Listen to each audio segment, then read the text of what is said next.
Hello students, আমি তাহলে আজকে সকালে যে প্রথম ভিডিওটা দিয়েছিলাম তার যে সেকেন্ড পার্টটা বাকি ছিল আমার, সেই পার্টটা আমি করিয়ে দিচ্ছি। ঠিক আছে, তাহলে আমরা বয়েলসের লয়ে দুটো গ্রাফ দেখেছিলাম।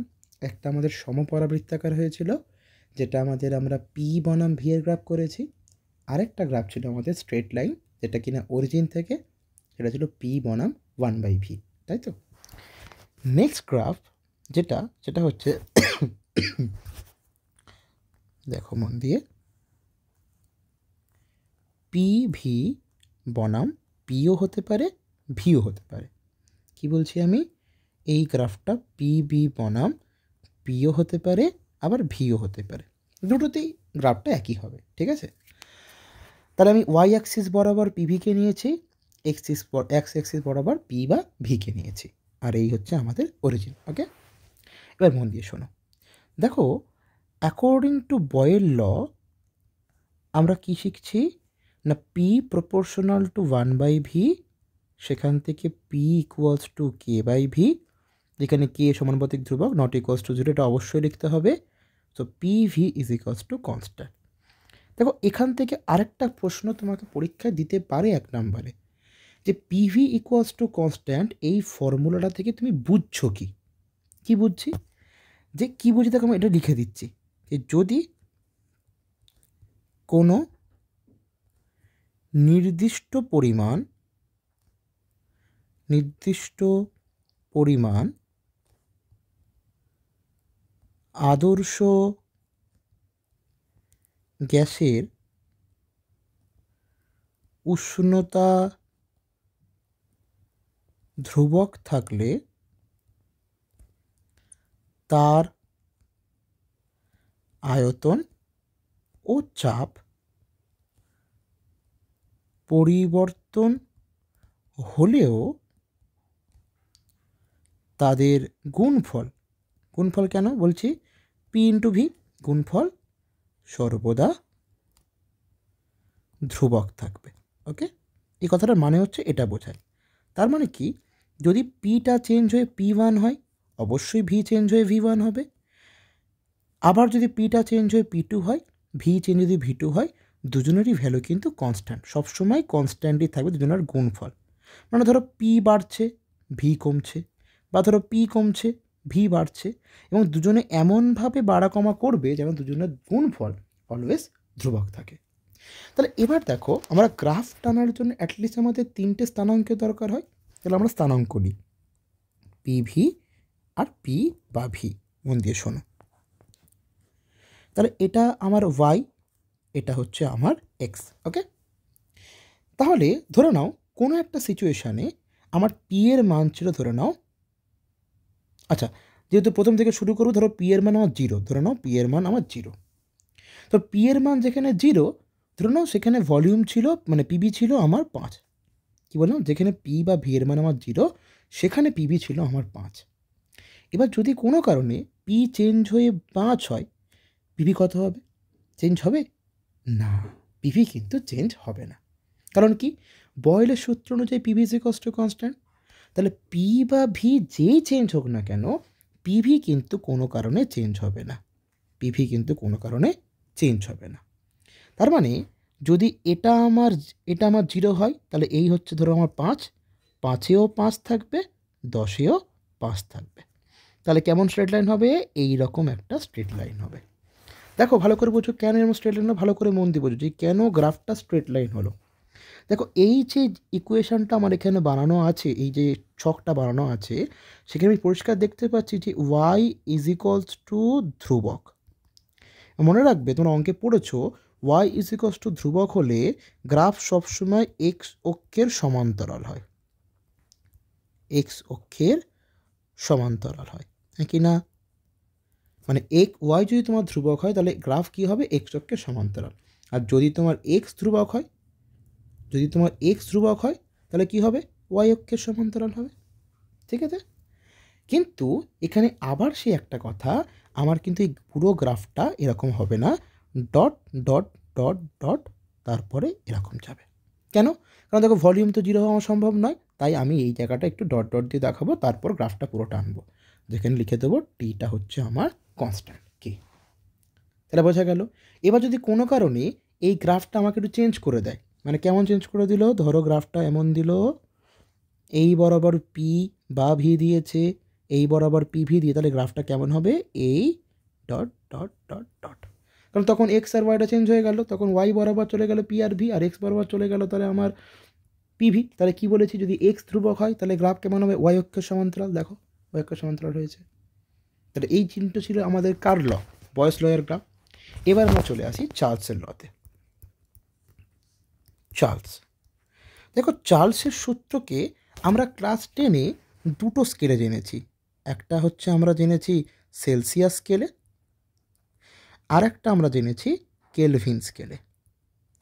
সেলসিয়াস স্কেলে চার্লসের ফর্মুলা ছিল V2 is equals to V1 1 plus T upon 273, আর কেলভিন স্কেলে ছিল V proportional to capital T. এখানে টিটা কিসে আছে, ডিগ্রি সেলসিয়াস স্কেলে, আর এখানে ক্যাপিটাল টিটা কী বোঝাচ্ছে, কেলভিন স্কেলে।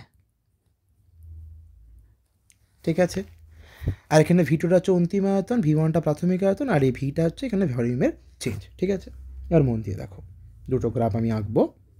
তাহলে একটা গ্রাফ এদিকে, দাঁড়াও একটু এটা বোঝাতে হবে, হ্যাঁ, একটা গ্রাফ এখানে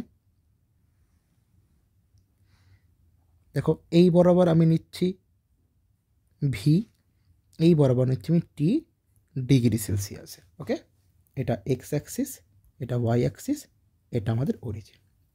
তাহলে এর ইকুয়েশনটা কী ছিল, এটা আমি আঁকছি কিছু সেলসিয়াস স্কেলে। দেখো তাহলে V2 is equals to V1 1 plus T by 273। Okay, তাহলে দেখো এটাকে যদি আমি একটু ক্যালকুলেট করি, যে V1 plus V1 T by 273, তাহলে পরে কি লিখতে পারি, V1 টি 273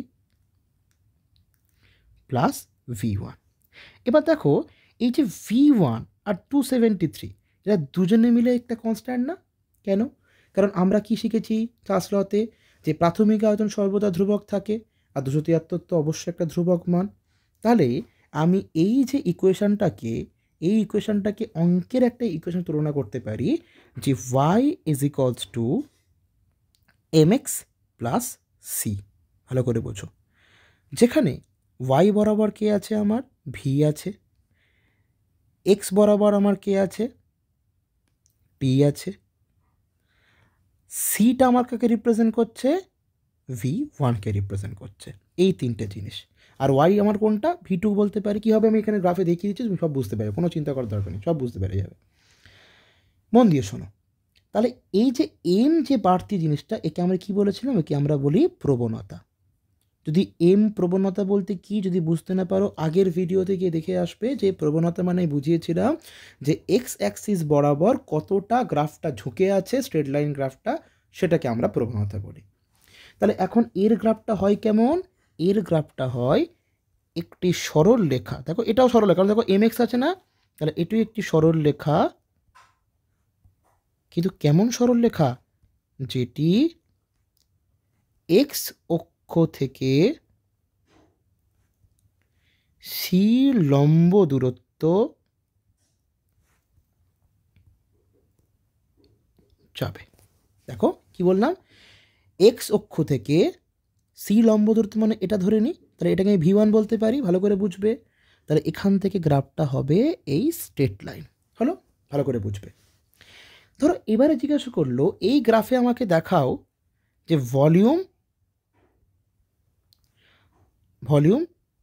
0 হবে কোথায়, ভলিউম 0 হবে কোথায়, মানে দেখো আমার এই যে অরিজিন 0, সেখানে কি ভলিউম আমার 0, তা তো নয়, এখানে ভলিউমটা কত আমার V1, আর এই জায়গাটা যদি আমি এটাকে যদি টানি, এই জায়গাটা হচ্ছে আমার V2। দেখো ওয়াই বরাবর ডিসপ্লেসমেন্ট, এই যে এক্স থেকে ওয়াই এর দিকে গেছে, তাহলে V2টা আমার ওয়াই, আর V1টা কি শুরু হয়েছে প্রাথমিক আয়তন, যেহেতু এই সূত্রটাতে V1ও আছে V2ও আছে, তাই এখানে দেখো V1ও আছে V2 আছে। ওকে, ক্লিয়ার হলো। এবং এইটাকে যদি আমরা টানি, তাহলে এটাকে টি বলতে পারি। মনে করে দেখো ক্লাস 9-এ তোমরা একটা মানে ইকুয়েশন করেছিলে লস অফ মোশানে, ঠিক আছে, যাই হোক। তাহলে এবার আমাকে জিজ্ঞাসা করেছে যে ভলিউম 0 হবে কোথায়, কোথায় 0 হবে, দেখো আমার তো ভলিউম এখানে 0 নয়, তাহলে যদি আমি এটাকে টানি এক্সটেন্ড করি তাহলে এখানে একটা পয়েন্টে তো মিশবে। 0 কোথায় হবে? যেখানে x0।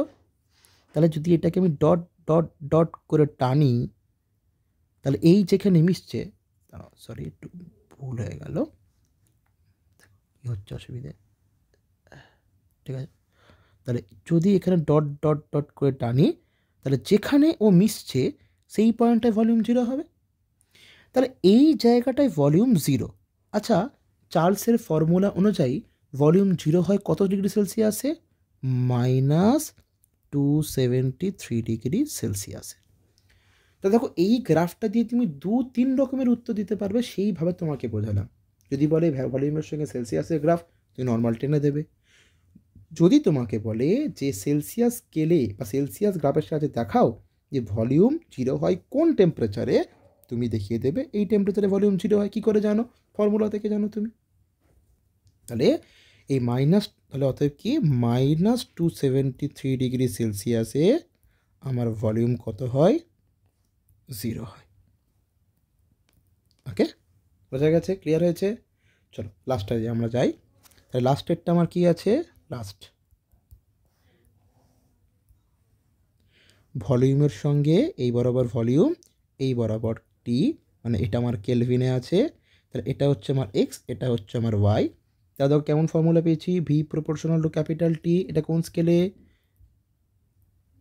কেলভিন স্কেলে। তাহলে এখান থেকে ভি ইকুয়ালস টু কী লিখতে পারি? কেটি। ভি ইকুয়ালস টু কী লিখতে পারি? কেটি লিখতে পারি। তাহলে দেখো এটা আবার সেই Y is equals to M এক্সের মতন গ্রাফ না? দেখো ওয়াই বরাবর ভি আছে, এক্স বরাবর টি আছে। তাহলে কেমন গ্রাফ হবে এটা? সরল রেখা। কোন বরাবর? অরিজিন থেকে। কোত্থেকে হবে? অরিজিন থেকে। কোত্থেকে হবে? অরিজিন থেকে। তার মানে একইভাবে ডট ডট ডট ডট এই টেনে দিলাম। এবং এখানে কিন্তু অবশ্যই লিখে দেবো প্রেশারটা আমার কনস্ট্যান্ট আছে। এখানে অবশ্যই লিখে দেবো যে প্রেশারটা আমার কনস্ট্যান্ট আছে ব্র্যাকেটের মধ্যে। বোঝা গেছে যে কেন এটা এখান থেকে হলো? দেখো এটা 0। এবার দেখো তুমি ভালো করেই জানো এটা কোন স্কেলে আঁকছি আমি? কেলভিনে। তার মানে এখানে কি এই পয়েন্টটা কি? 0 কেলভিন। তাহলে 0 কেলভিন মানেই তো -273 ডিগ্রি সেলসিয়াস। তাহলে দেখো সেলসিয়াসে যেখানে ভলিউমটা তোমার এই জায়গাটা 0 হচ্ছে -273-তে, কেলভিনে সেটাই 0 কেলভিনে।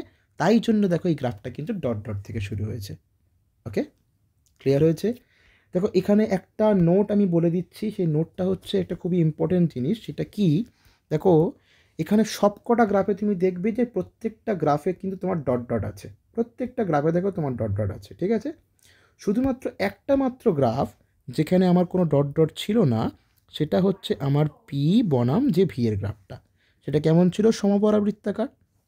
আর অনেক সময় প্রশ্ন আসে যে কেন এই গ্রাফটা ডট ডট ডট হলো না। কারণ দেখো তুমি যদি তোমাকে প্রশ্ন পড়ে পরীক্ষায় যে পি বনাম ভি লেখচিত্রে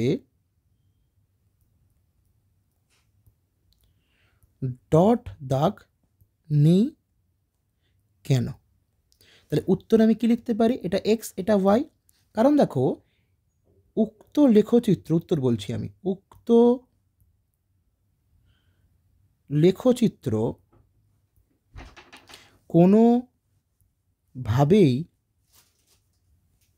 কোনোভাবেই এক্স বা ওয়াই অক্ষকে টাচ করছে না। তার মানে যদি এক্স আর ওয়াই অক্ষকে টাচই না করে তাহলে ওখানে ভলিউম 0 বা প্রেশার 0 হওয়ার কোনো গল্পই নেই। তাই কোনো ডট ডট নেই। দেখো গ্রাফটা তো সমপরাবৃত্ত, মানে একটা কন্টিনিউয়াস ও ডিক্রিজ বোঝাচ্ছে।